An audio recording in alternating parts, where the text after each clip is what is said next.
Olá, bem-vindo ao HNT TV Entrevista, eu sou Camila Ribeiro e hoje, caminhando para o finalzinho de novembro, mas ainda em tempo, nós vamos falar sobre o Novembro Azul, que chama atenção para a saúde dos homens. Nós estamos com o urologista Jaime Comar Filho, que atende na Oncomed, e a gente vai falar um pouquinho sobre esse assunto. Seja muito bem-vindo, doutor, ao estúdio do HNT TV Entrevista. É um prazer tê-lo conosco. Bom dia, Camila. Bom dia, Mato Grosso, né? Eu que agradeço pelo convite. É uma honra estar aqui conversando com vocês, discutir um tema de tamanha relevância para a nossa sociedade. Certo, doutor. Já vamos começar falando do Novembro Azul em si, que o principal destaque desse mês é para falar sobre a saúde da próstata, mas também a saúde dos homens como um todo. Por que é importante, doutor, ter esse chamariz durante o ano, esse momento de chamar a atenção para a saúde masculina, para que os homens venham fazer o check-up? O mês de novembro, ele é um mês dedicado para essa conscientização, né? Muito se fala sobre a próstata e o câncer de próstata, mas o homem não é só isso, né? Então é um mês de conscientização para os cuidados com a saúde do homem de uma forma geral, né? Isso inclui várias doenças e a prevenção de várias, né? Tanto a parte cardiovascular como saúde física no geral, né, a próstata e outras coisas que a gente tem que focar aí. Mas lógico, né, a próstata ela é muito focada, né, porque é o que falou em homem, novembro, você já pensa até no câncer de próstata diretamente, né? E esse câncer, ele tem como fazer o diagnóstico precoce, mas ele ainda é aferido muito no estágio avançado, justamente pelos homens fugirem do exame. Mas, além do exame de toque, que é o mais conhecido, existem outros meios de aferir o câncer de próstata, né? Sim, é assim, o câncer de próstata ele é uma doença muito silenciosa na fase inicial, né? Na grande maioria das vezes não vai dar sintoma nenhum. É lógico que pode haver algum sintoma, dificuldade para urinar, um sangramento, alguma coisa assim, mas via de regra, no início, ela é muito silenciosa. Então se faz necessário rastrear, né? Então nós vamos buscar por isso, tá certo?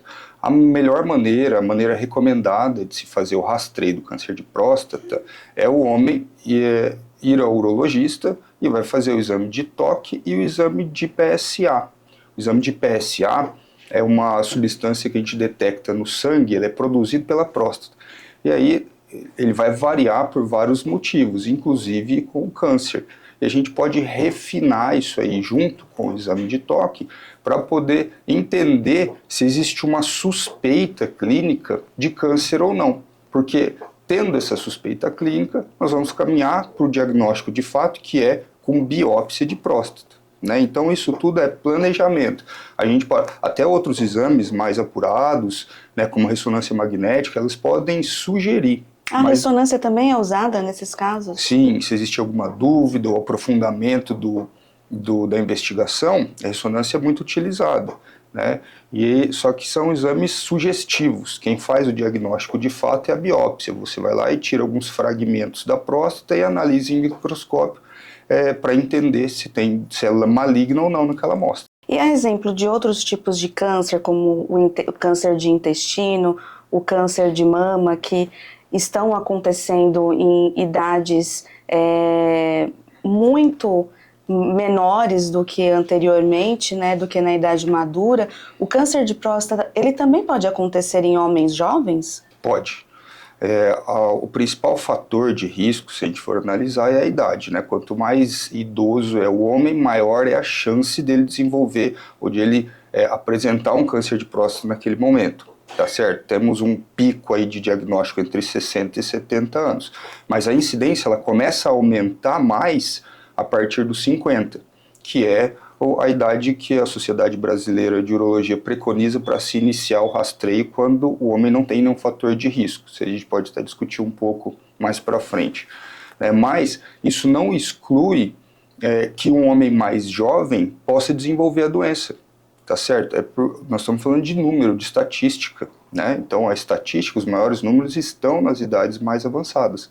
Mas nós que lidamos com isso diariamente, eu já tive a oportunidade de tratar pacientes de 40, 45 anos. O mais jovem que eu tratei e operei foi 38 anos. Nossa! Esse paciente de 38 anos não estaria nem numa fase de rastreio, né? Foi um paciente que abriu com sintomas e foi investigado e tinha. Mas, via de regra, não é isso que acontece, né? Não é o corriqueiro. E o exame, assim como a mulher que tem parentes de primeiro grau com o câncer de mama, os homens precisam começar a fazer o exame de toque e o exame de sangue de PSA a partir dos 35 anos? Ou isso não é uma regra para homens que têm casos na família?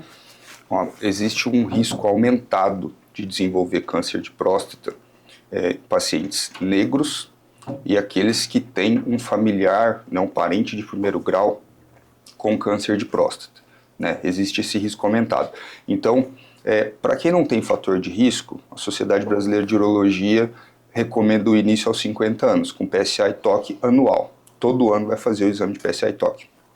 Se existe algum desses fatores de risco que eu falei, esse paciente vai começar 5 anos antes, vai começar aos 45 anos.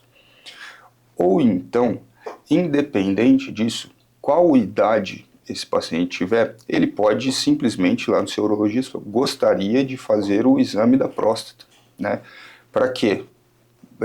Porque eu me sinto mais seguro, eu quero dessa forma, eu quero começar a rastrear mais cedo, porque eu tenho receio, é isso. Né, eu tenho esse cuidado, mas na sociedade não recomendo. Não é que não recomendo. A qualquer momento pode ser feito, né? Porque com esse aumento da incidência, com essa idade, com esses fatores de risco, então quando a gente fala de estatística, começa assim aos 45 anos. Eu, como de rotina no meu consultório, já aos 40 anos eu começo a pedir o exame de PSA.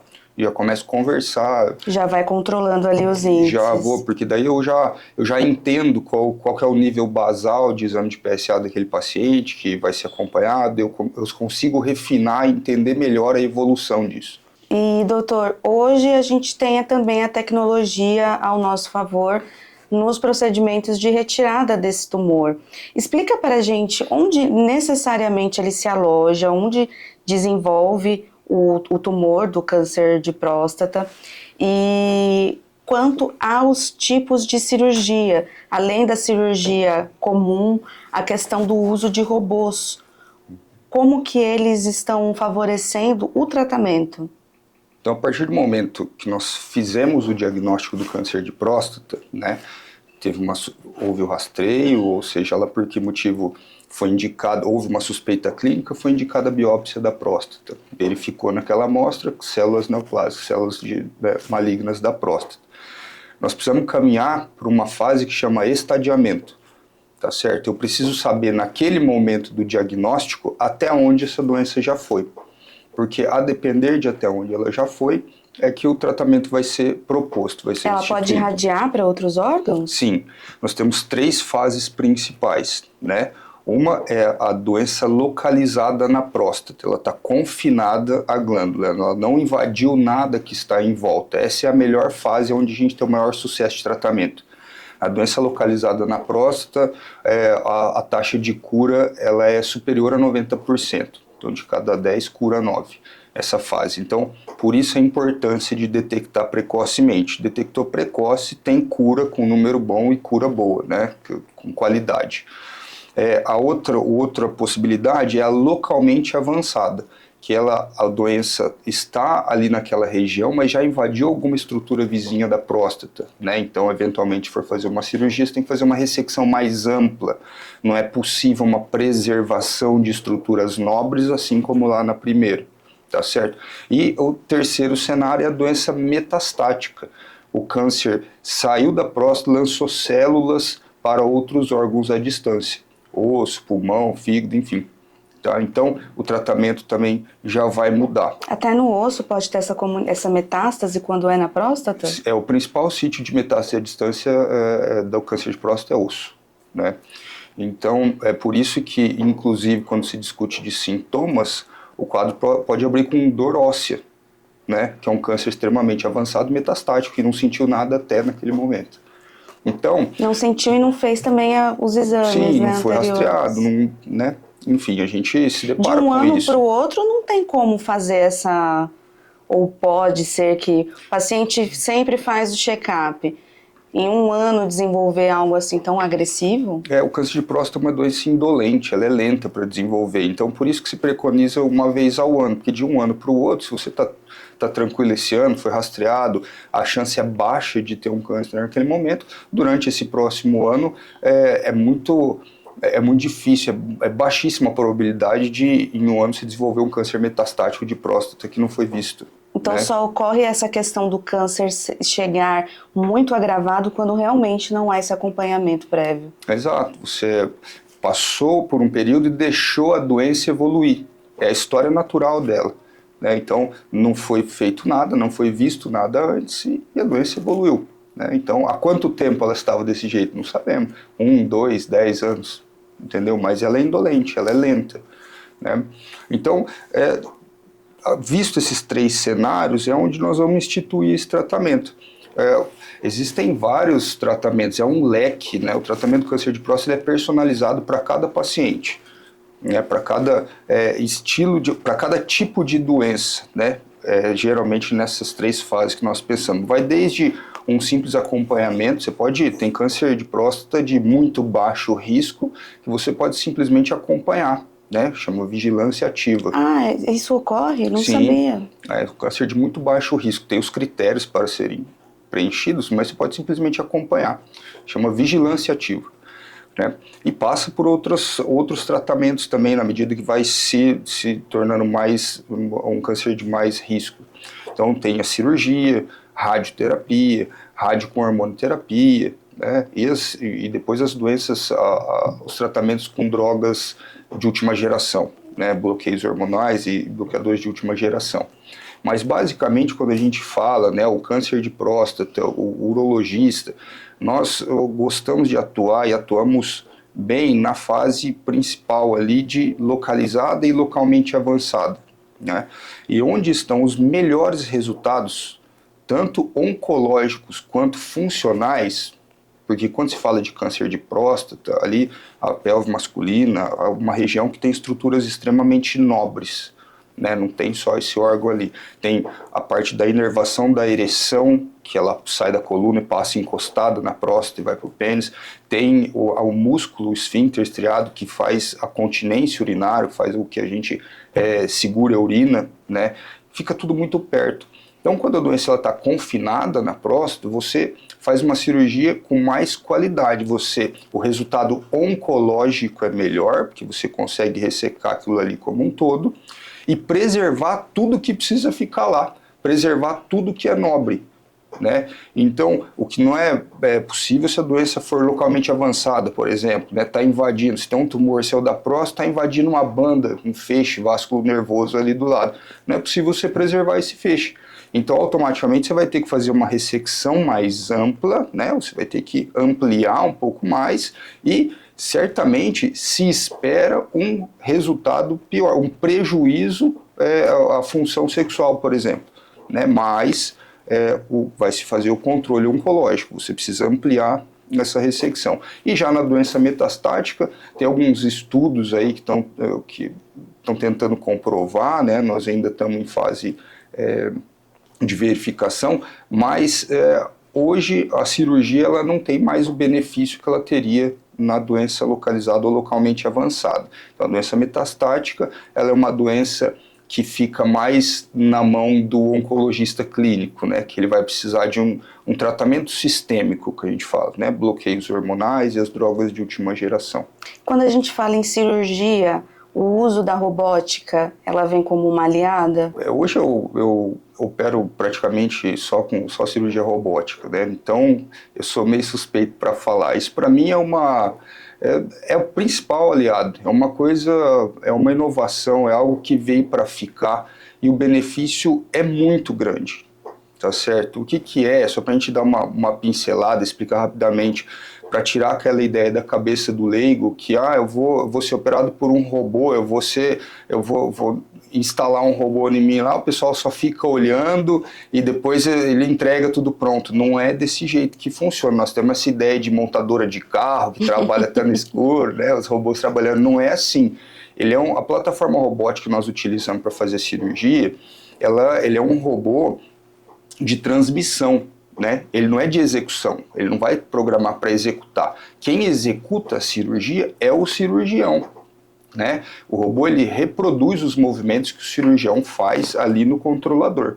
Então, de nada adianta uma plataforma robótica se você não tem um cirurgião experiente realizando o procedimento. Se o cirurgião não é treinado para fazer uma cirurgia daquele jeito, não tem benefício. É melhor fazer uma cirurgia aberta com um cirurgião que tem experiência em fazer uma cirurgia aberta, tá certo? Mas o que ela promove para a gente? É uma cirurgia que, para quem passou da curva de aprendizado, quem faz isso com experiência, ela possibilita para a gente a realização de uma cirurgia muito melhor, né?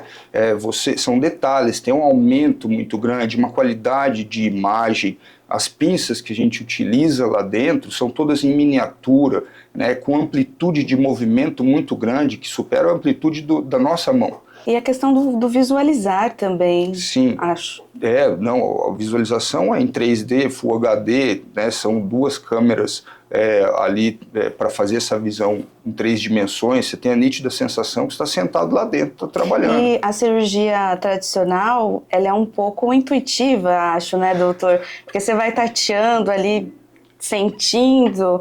O robô é um ganho incrível para vocês. A cirurgia tradicional, a prostatectomia aberta, ela é uma cirurgia, ela é recente, né, década de 70, 80 ali, que foi a cirurgia preservadora de nervos que foi desenvolvida, né, você consegue fazer isso. Depois passou pela fase da laparoscopia, que a gente conseguiu agredir menos. Veja, a gente consegue fazer uma retirada de próstata na cirurgia, consegue preservar nervo com uma qualidade menor do que a gente consegue com o robô, lógico, mas ainda agredia muito, machuca, faz uma incisão grande, tem uma resposta inflamatória grande, a visualização é muito difícil, né? A pelve é uma estrutura óssea, você não consegue movimentar ali, então ela completamente, ela está cheia ali, né, de órgãos, você tem que pôr a mão, você tem que enxergar, você tem que fazer essa cirurgia. A gente conhece isso aí, porque conhece muito bem essa anatomia, mas se você puder agredir muito menos, né, só fazer pequenas incisões, furinhos, né, de 5 a 8 milímetros, coloca as pinças lá dentro, a gente enxerga muito melhor, né, e consegue refinar movimento, a gente consegue um resultado muito melhor. Realizar, porque a cirurgia é a mesma, é a cirurgia radical da próstata, né? Você vai remover a próstata, a cápsula e as vesículas seminais. A maneira como você vai fazer é que vai mudar. Isso aí impacta diretamente na qualidade de vida. Quando a gente fala qualidade de vida, a gente está falando no risco menor de perder o trato urinário e a função peniana? Exatamente, né? O principal disso são os efeitos tóxicos de tratamento, em qualquer lugar só se fala nisso, né? Todos os homens, isso é papo, é uma conversa frequente, é impotência e incontinência, né? Então, hoje a gente precisa fazer, nessa cirurgia, tem que entregar para o paciente o controle oncológico, né? Você tem que curar o câncer, preservando as funções, né? Então, a função da ereção e a continência urinária, tá certo? Isso impacta diretamente na qualidade de vida, porque se eventualmente, né, um paciente vai ficar incontinente, veja, isso aí é limitante. Não, né? Tem quando perde o trato urinário, que eu não entendo a biologia, mas acho que são a parte da inervação ali, né? Que controla a musculatura ali da continência, né, que controla. Não tem como, doutor? Existem alguns tratamentos, né, reabilitação pós-operatórios, principalmente a fisioterapia pélvica, né, fisioterapeutas extremamente experientes, a gente tem uma recuperação muito boa. E se não há essa possibilidade, né, se não responder esse tratamento, aí nós vamos para as terapias mais invasivas, né, até com sling, que é uma telinha que põe ali para segurar um pouco melhor, ou então o esfíncter artificial, né, que simula o nosso músculo que segura ali o canal para a urina não vazar. Ah, então tem como tentar fazer essa estrutura. Sim, existe como você reparar, né, um dano. Tem como reparar, mas se nós conseguirmos não mexer no que está ali e o paciente preservar a sua própria função ou se reabilitar rápido, né, isso é muito melhor do que você fazer uma outra cirurgia para reparar. Fora que deve ser muito traumático para o homem, né? Sim. Além de você estar com câncer, receber o diagnóstico do câncer, que nunca é fácil, você perder algo que está literalmente relacionado com a masculinidade, com a virilidade do homem, né? É extremamente delicado, né? Isso aí é o equivalente à mama para a mulher, né? É extremamente delicado você discutir isso aí com o paciente, essas possibilidades, né? Você vai para um tratamento que é curar um câncer, mas você tem a possibilidade de não ser mais o que era antes, né? Com relação à potência sexual, isso mexe muito com a cabeça, né, de qualquer homem. Mas é algo que tem que ser discutido, porque são as possibilidades, né? E quando a gente fala de tratamento com cirurgia robótica numa doença localizada, é onde tem a maior taxa de sucesso, é onde a gente consegue resolver o problema oncológico e manter função. Eu ouvi dizer que o câncer de próstata, ele é muito nutrido pela questão hormonal. Faz sentido isso, doutor? A próstata ela é um órgão do aparelho reprodutor masculino, né? Então, o hormônio do homem, testosterona, ela atua no aparelho reprodutor masculino, tá certo? Então, aquelas células da próstata, elas são sensíveis ao hormônio. Então, quando se desenvolve o câncer de próstata, né, então, eventualmente, você precisa até fazer um bloqueio de hormônio para, né, seguir o tratamento, né, um tratamento sistêmico. Então, eventualmente, sim, o câncer de próstata ele é alimentado. Veja, o fato de ter o hormônio não predispõe ao câncer, tá certo? Mas, feito o diagnóstico de câncer, a gente tem que tomar algum cuidado aí com a parte de hormônio externo, né, reposição e tudo mais. E no próprio tratamento do câncer de próstata, eventualmente, em algum momento, é necessário fazer um bloqueio de hormônio para alguns pacientes, de acordo com cada perfil. Doutor, e a gente sabe que ninguém quer ter câncer. A gente não vive para desenvolver uma doença, mas às vezes o nosso estilo de vida contribui. Quais são os fatores que acabam favorecendo o desenvolvimento desse câncer nos homens? É o tabagismo? É o fator da alimentação? Não tá muito bem explicado isso aí, o fator direto, né, o que a gente consegue fazer. Não tem algo que você, via de regra, né, algo que o homem possa fazer para evitar. Né? Por exemplo, eu sempre explico o equivalente ao câncer de pulmão. Evitar o tabagismo é uma coisa que é um fator de risco muito importante para câncer de pulmão. Evitar o tabagismo, você está fazendo uma prevenção muito boa contra o câncer de pulmão. O câncer de próstata não é muito bem assim, né? Não dá para você fazer essa prevenção primária, né? Prevenção secundária, aí atrás, fazer o rastreio precocemente, tentar detectar precocemente. Mas quando a gente fala de saúde e câncer, tem coisas que a gente precisa dar importância como um todo, de uma maneira geral. Você ajudar o seu corpo a combater essas coisas. Uma atividade física é essencial para manter a saúde, um controle de alimentação, evitar coisas tóxicas, evitar substâncias que agridam o seu corpo, drogas, tabagismo, o álcool em excesso, né? Então, você fazendo esse tipo de coisa, você está ajudando o teu corpo a combater, né, a evitar que se instale uma doença dessa. A gente sabe que da mulher, quando a gente prende muito o xixi, a gente acaba desenvolvendo ali, predispondo a infecções, infecção urinária e outros tipos de problemas. O homem, ele também pode vir a ter problemas se prender muito tempo a urina, não falo do câncer de próstata, mas aproveitando a sua especialidade, a urologia, o homem também corre esse risco? Sim, normalmente é diferente, né, no homem e na mulher, porque ali embaixo da bexiga, a próstata fica embaixo da bexiga, o canal da urina passa dentro dela, né? Então, nós estamos falando de câncer, tem sintoma ou não tem, mas é muito mais comum aparecer no consultório o homem com sintoma, né, o jato de urina mais fraco, o esforço para urinar, acorda várias vezes à noite, tem urgência, porque esses são sintomas clássicos da hiperplasia benigna. Mas isso dói também, doutor? Eventualmente pode causar dor.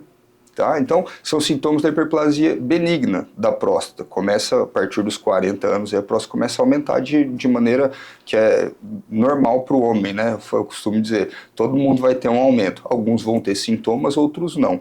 Tá certo? E o tratamento vai ser baseado nos sintomas ou em algum prejuízo que está causando ali para aquele homem. Então é um pouco diferente. Esse segurar a urina, parte do homem, já é numa fase um pouco, que a próstata está um pouco maior e ele tem um prejuízo para esvaziar a bexiga. Então sobra urina no interior da bexiga. Entendeu? Não consegue esvaziar de maneira completa. Isso aí predispõe infecções, predispõe formação de cálculos urinários, de pedra dentro da bexiga.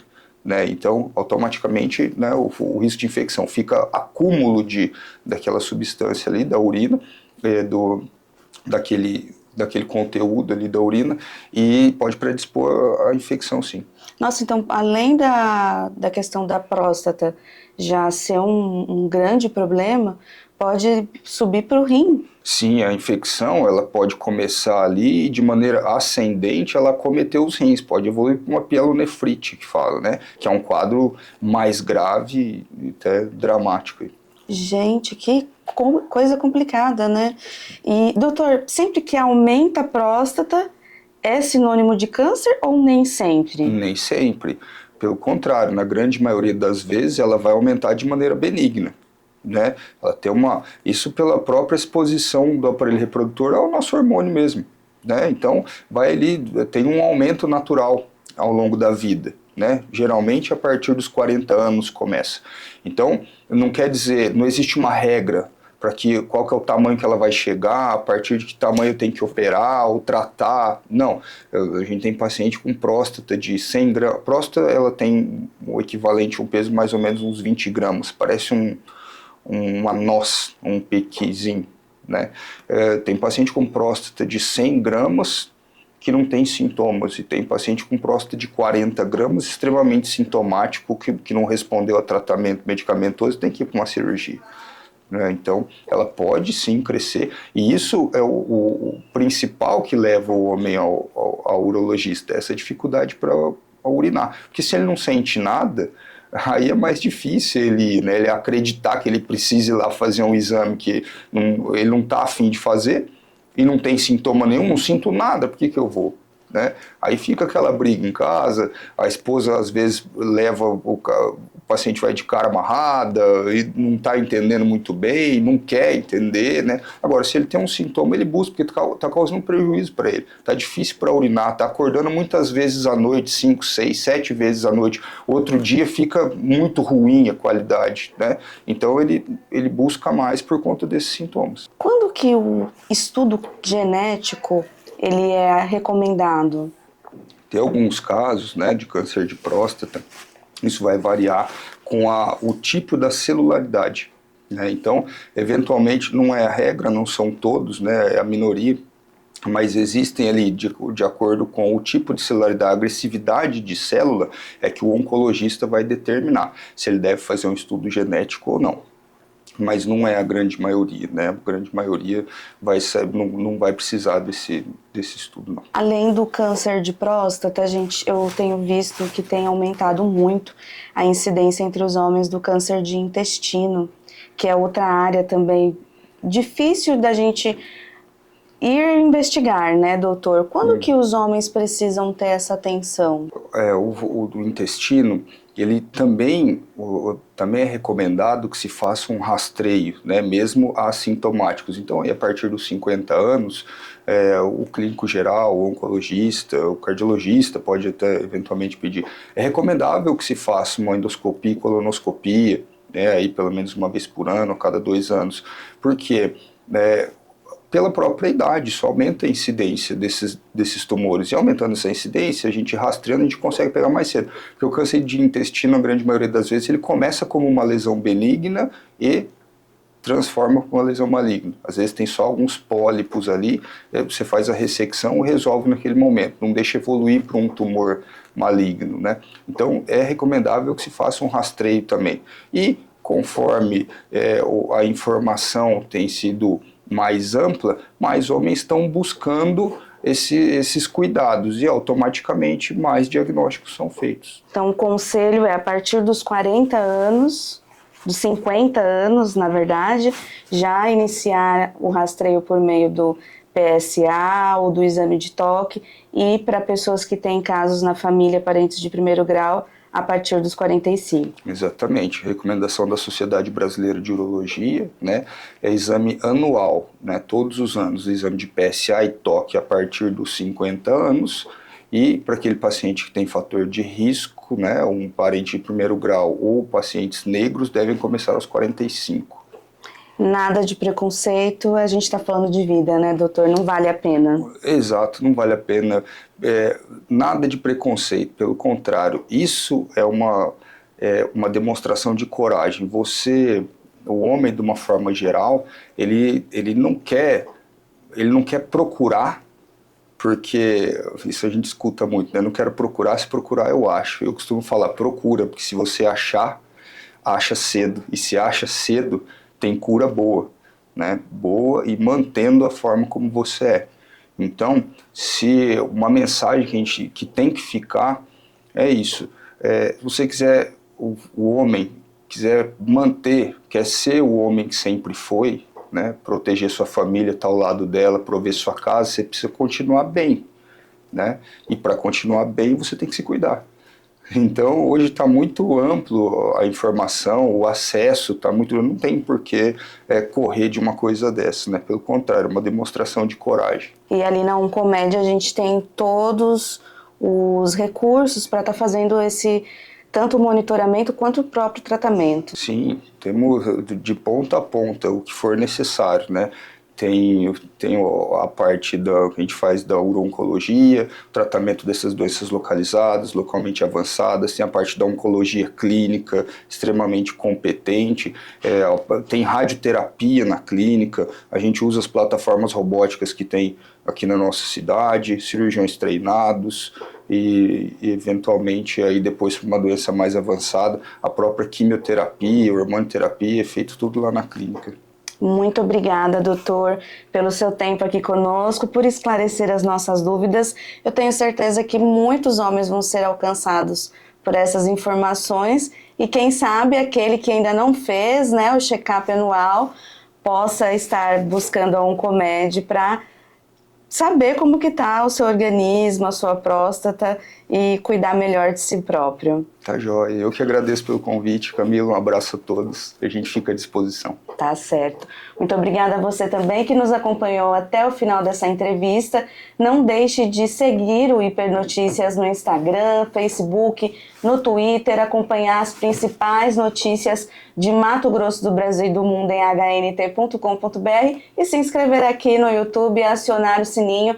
Todos os dias, os principais vídeos virais aqui no canal do HNT TV e todas as terças e sextas, um episódio inédito aqui do podcast. Até o próximo episódio!